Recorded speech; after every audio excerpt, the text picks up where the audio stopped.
A possible referendum question about Alberta separation was part of a special court hearing today. At the request of Alberta's Chief Electoral Officer, a judge is now considering whether the question violates the Constitution. This is nothing more or less than an attempt at delay, and from our perspective, it's an abusive process. The Alberta Prosperity Project petition asks if Albertans should separate from Canada and become an independent country. Alberta's push to break away from Canada and its bold move to join the U.S. as the 51st state just hit its biggest legal roadblock yet. The moment the province filed a constitutional referendum that could change its future, the Chief Electoral Officer shut it down and sent it straight to court. With over 200,000 Albertans already pledging support, this fight isn't ending anytime soon. It's about to explode. The new threshold is 177,000 signatures collected within 4 months. People who want to stay in Canada and those who want Alberta to leave have already started applying for petitions. The Alberta Prosperity Project, a non-profit group promoting independence, plans to launch one under the new rules. Let's be real. Alberta didn't just stumble into this fight, it waited for the perfect moment to strike. That moment came on July 4th, 2025, when Bill 54 officially rewrote the rules for citizen-initiated petitions.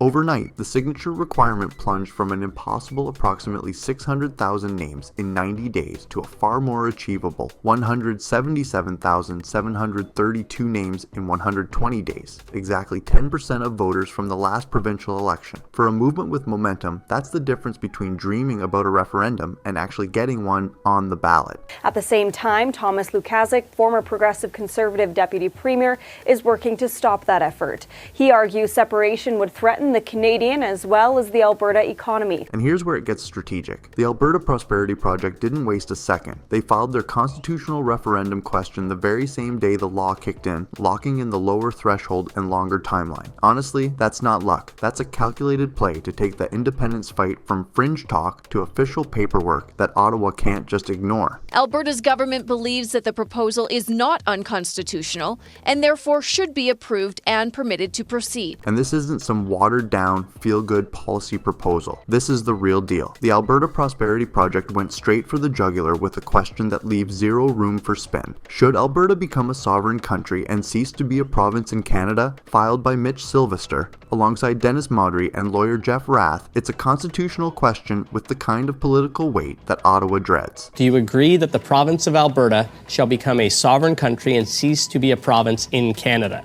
Now here's the kicker. APP claims they already have over 200,000 Albertans pledged to sign. That's more than the legal target before a single signature sheet is even handed out. It's the kind of head start most political movements would kill for, and it sends a very loud message. This isn't just symbolic chest thumping. This is a well-organized, fully loaded campaign ready to trigger a vote. To send a strong signal to the rest of Canada and to the world that Canada is not divisible.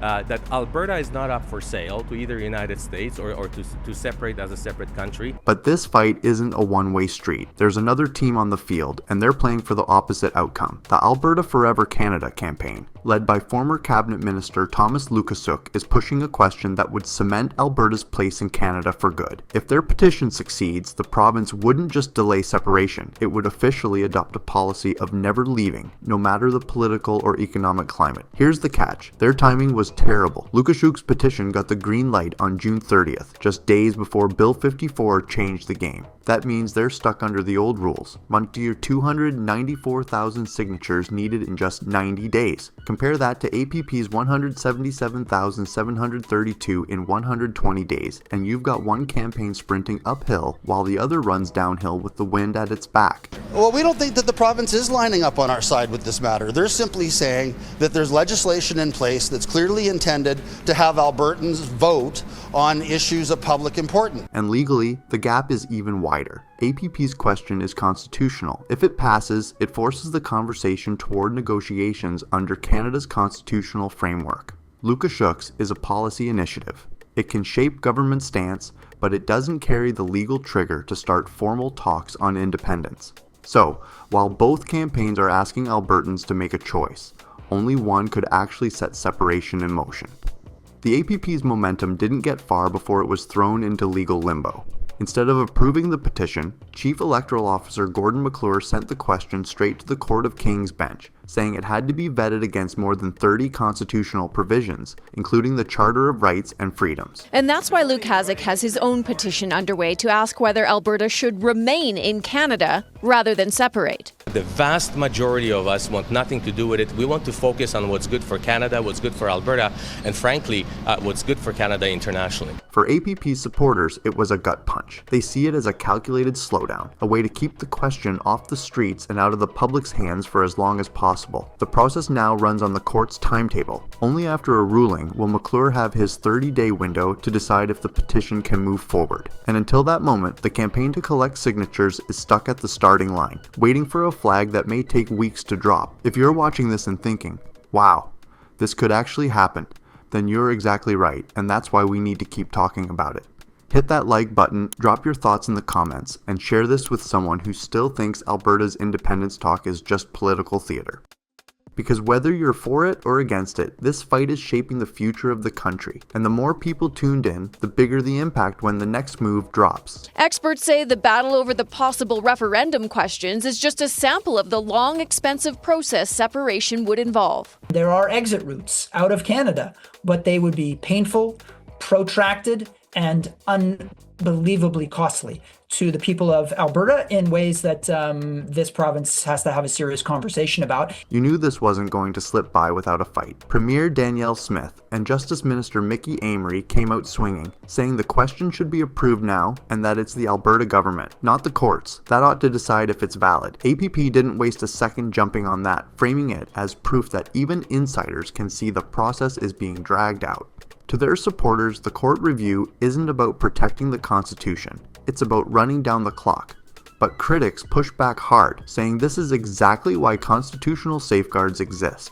And Ottawa, they're keeping their lips sealed in public, quietly watching from the sidelines, knowing one wrong move could send Alberta's separatist energy into overdrive. Here's the thing, this isn't just about one legal fight, it's about years of Alberta getting the short end of the stick. From 2007 to 2022, Alberta sent $244.6 billion more to Ottawa than it got back, the single largest net contribution of any province. That's more money than the total GDP of some G7 nations over the same period. Put that in personal terms, and it's about $79,870 per Albertan, or a staggering $319,480 for a family of 4 between 2000 and 2019. And when it comes to pensions, Alberta workers paid $53.6 billion more into the Canada Pension Plan than they ever saw in benefits between 1981 and 2022. And what's the thank you? A carbon tax shoved down their throats, Bill C-69 basically slapping a no more pipeline sign on the energy sector, and endless delays on projects that keep the economy running. And if you think this is just talk, think again. The momentum is already spilling beyond Alberta's borders, catching the attention of premiers, provinces, and even the federal backrooms in Ottawa. You wonder why people are done playing nice. Polls have 36% of Albertans saying, let's get out. And if you're talking UCP voters, that number explodes to 65%. Even 70% of folks here admit they totally get why the independence talk is heating up. Now here's the flip side. Only 19% are locked in yes voters if a referendum happened tomorrow. So APP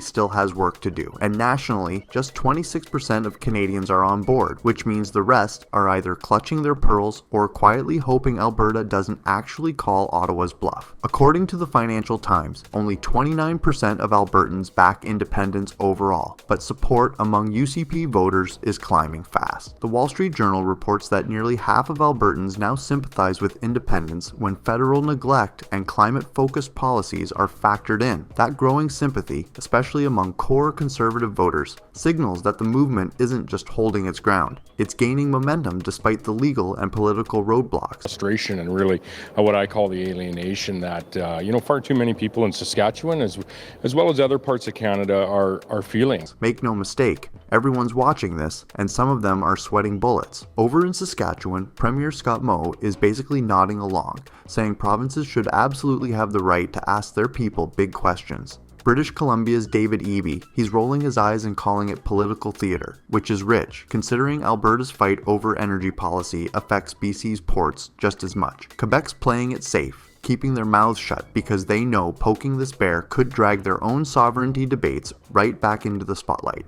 I mean, I would like to see if it could work in Canada, but clearly it's not working in Canada. It's not working. We're not working together with Canada. Canada isn't working with Alberta. So if we want to leave, then good. And Ottawa, oh, they're doing the classic say nothing and hope it goes away routine. PM Mark Carney hasn't said a word beyond the usual unity platitudes, but you can bet federal staffers are in back rooms gaming out every possible scenario.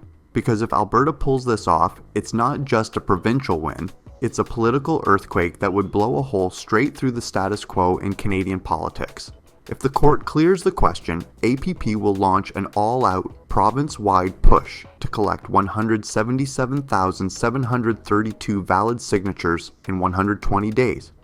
They'll hold town halls across Alberta, run constant online surveys, and commission an economic impact study on independence. The goal is to keep the issue front and center, turn 200,000 pledges into verified signatures, and prove Alberta is serious about making history. If you've made it this far, be sure to subscribe so you don't miss any of the wild stories and breaking news from Canada that are just getting started.